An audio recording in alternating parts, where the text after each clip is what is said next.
Assalamualaikum warahmatullahi wabarakatuh. Terima kasih sidang hadirin masih lagi bersama dengan channel seadanya. Baiklah, ini adalah selingan kepada naskah kedua Isa Ruhullah di pentas Melayu atau Sunda tersebut. Jadi isu kita pada malam ini adalah Isa di Mount Ophir, atau dalam arti kata lain, Isa di Pergunungan Ledang Tanah Melayu. Macam mana kita boleh sampai kepada cerita yang sedemikian rupa?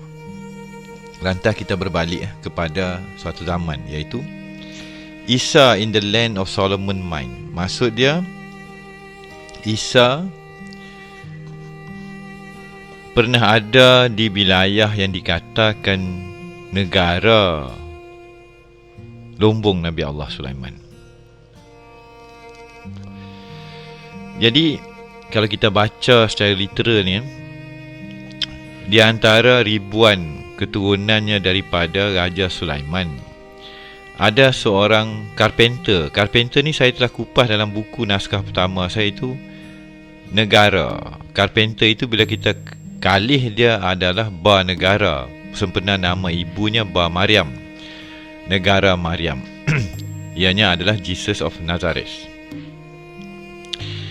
yang dikatakan membesar di Palestin. Di sebalik berlakunya Empire Roman tadi, Jesus bersama dengan pakcik dia, iaitu Joseph. Kalau bahasa Melayu saya panggil Joshua tadi, yang bersua tadi, Joshua tadi, Joseph of Arimathea. Jadi siapakah Joseph Arimathea ini? Dikatakan ianya bekerja atau menampung menyara dirinya dengan mengambil atau terpalit dengan kegiatan metal, iaitu besi, timah, tentera Roman. Isa pula dikatakan adalah nelayan yang terkalit atau terpalit dengan pelayar.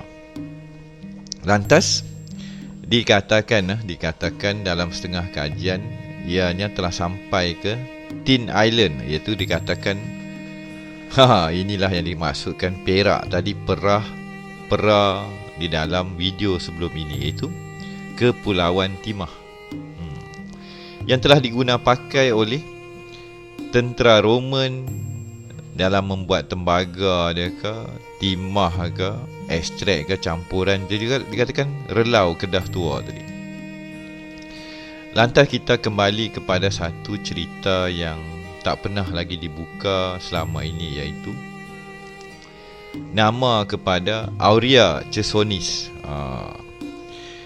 Jadi dalam saya ambil screenshot dalam babak pertama video, dan juga akan ada dalam naskah kedua Isa Ruhullah di pentas Melayu, Aurea Perak, iaitu pohon ataupun bunga negeri Perak, permata. Chesonis, ini dipanggil Golden Chesonis, bunga emas. Kalau kita translate macam tu, bunga semenanjung emas. Jadi cerita Ufti bunga emas ni ada dalam cerita Tanah Melayu Kedah Tua. Ufti bunga emas menjadi perlambangan kepada sebuah cerita pentas Melayu. Jadi kalau saya tukar pada malam ni, Char anak Esa, Cahaya anak Esa, ini adalah nama yang diberikan oleh orang-orang Roman atau Greek kepada Tanah Melayu Semenanjung Emas. Jadi isu kota Adam, kota cahaya dan juga Chimera ada dalam catatan mereka. Maka apakah sebenarnya Tanah Melayu ni? Ini ada kesinambungan dalam naskah kedua Isa Ruhullah di pentas Tanah Melayu. Jadi kita sambung sebentar. Jadi yang ini juga akan saya translate lah ke dalam bahasa Melayu. Akan ceritanya lumbung Nabi Sulaiman, pentas besi relau Kedah Tua, dan Tanah Daud. Jadi isu ni bila kita sampai kepada puteri-putera Ba Negara Maryam Isa Ruhullah, akhirnya dia akan kembali pada Sulaiman dan juga tapak sebenarnya di manakah Nabi Daud AS itu sendiri. Ini berdasarkan fakta peta, petunjuk dan juga bahasa. The Land of Ophir. Jadi nama Raja Hiram muncul kembali, yang mana telah mengetuai atau menjadi dalang kepada ekspedisi kepada Tanah Emas. Dalam bahasa Greco-Roman sebelum ini yang dikatakan aurea, permata atau bunga emas, bunga semenanjung emas, yang telah saya kupas tadi. Jadi mau tak mau kita kena mengaku Phoenician, perahu, era zaman tu pelabuhan Kedah Tua menjadi tapak kepada Kotra Intraport, the Malay Fleet. Jadi Malay Fleet inilah yang menjadi satu isu yang kadang bangsa kita terlepas pandang. Dan nama-nama dan kedudukan tapak tua yang akhirnya menjadi Kepulauan Timah atau Kepulauan Tembaga. Dulu pulau-pulau ni dekat Tanah Serim ni dicerita lain. Jadi dalam kitab Injil dilaporkan Sulaiman mengambil 400 talent emas daripada Ophir yang kita takrifkan sebagai Gunung Ledang. Jadi tanah yang seperti itu dimaksudkan tadi akan membawa kepada sebuah cerita. Adakah Isa Ruhullah ada di pergunungan Gunung Ledang, Melaka? Jadi sementara kita nak melihat daripada berbagai aspek, maka muncullah nama Titus Flavius Josephus. Ni Bible history ya. Jadi Titus ni gelaran daripada Roman. Flavius pun Roman rasa saya. Josephus ini adalah yang diingati pada kurun pertama dalam sejarah Yahudi tadi, ketika berlakunya keruntuhan kerajaan Yahudi dan hilangnya The Ark of Covenant. Jadi cerita Ark of Covenant ni akhirnya akan berangkai di manakah sebenarnya tapak asal The Ark of Covenant. Jadi cerita Titus ni akan saya translate dalam naskah kedua. Jadi kita melihat satu cerita yang muncul kembali di dalam kenangan negara kita. Peta Ptolemy, Plato dan Greco-Roman yang telah mengatakan akan wujudnya The Malay Peninsula, anak cahaya Esa, Cher. It was believed that the Malay Peninsula was a large producer of gold and tin. Itu timah. Ini kita semua dah faham kan? Biblical Ophir, Tyre. Yang menjadi masalah kita pada hari ini adalah isu ini dia ada padanan, susunan dan kata pertindihan dia, yang mana the Josephus passage contain perhaps the earliest evidence concerning Jesus, written down by a man who was not a Christian. Ini kata Profesor Pine. Maksud dia sejarah awal akan Isa Ruhullah ditulis oleh Titus Josephus tadi.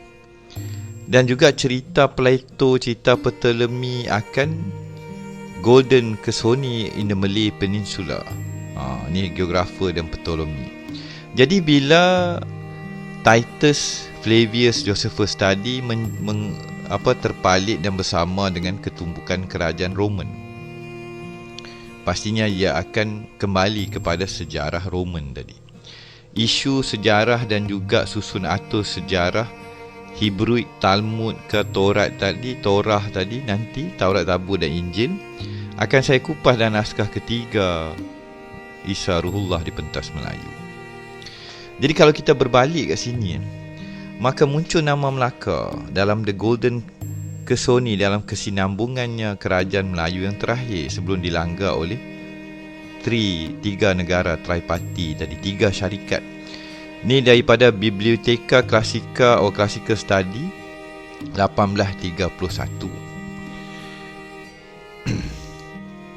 Lantas ni ada gambar, tapi kat gambar ni ada benda menarik, iaitu Primula, Aurea, Chersoni. Jadi Cherson dan Acer tadi, Itu saya kata dia buat 3 pecahan. Kadang kita panggil Sony tu, kita betul baca langgar dia panjang. Di celah-celah itu muncul cerita Chimera dan juga Revelation 13 yang membawa sebuah cerita akhiru zaman. Ini cerita Chimera yang ada di dalam 18 lebih punya sejarah, iaitu 1831 tadi dia ada mention akan Chimera dan suatu kawasan pergunungan yang ada lightning, ada hujan dan ada ribut. Jadi siapakah yang dimasukkan perlambangan? Adakah dimasukkan perlambangan Chimera ataupun kekuatan ini adalah pentas Sunda itu sendiri? Kita kalih bahasa sikit lah. And I stood upon the sand of the sea. Mana saya berdiri di hadapan pasir atau pantai di tepian lautan samudra tadi. And I saw a beast. Saya melihat satu makhluk raksasa yang besar bangkit daripada laut.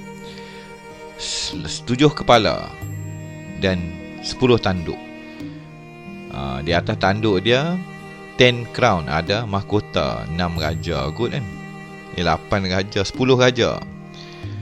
Upon his head the name of blasphemy. Blasphemy ni dia derhaka ataupun menentang Yang Maha Esa.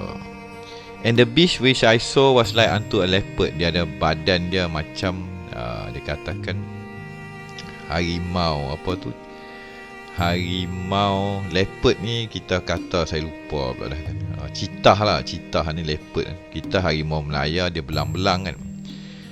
Di kaki dia ada kaki umpama beruang, kuat lah.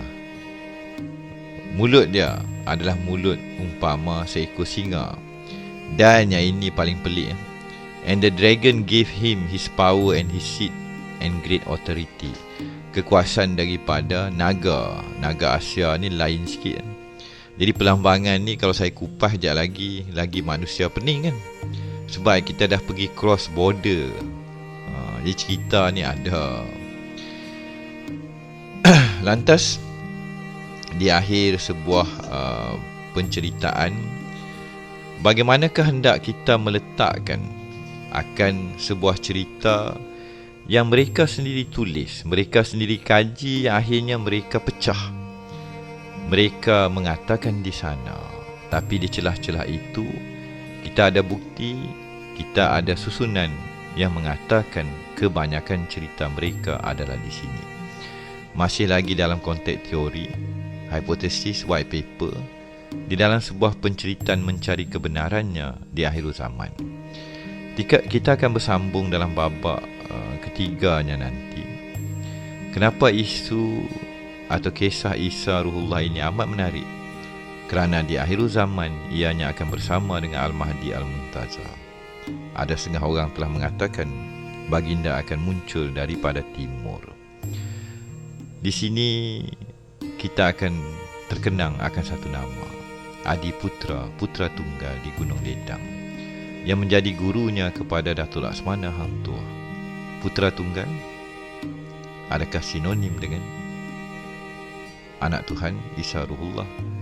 Di dalam sebuah sejarah yang saksi yang hidup amat sedikit, dan kebanyakannya akan merujuk kepada penyaksian di alam kebatinan, ketuhanan ataupun alam gaib tadi. InsyaAllah kita akan bersambung dalam babak berikutnya. Wabillahi taufiq wa hidayah. Assalamualaikum warahmatullahi wabarakatuh.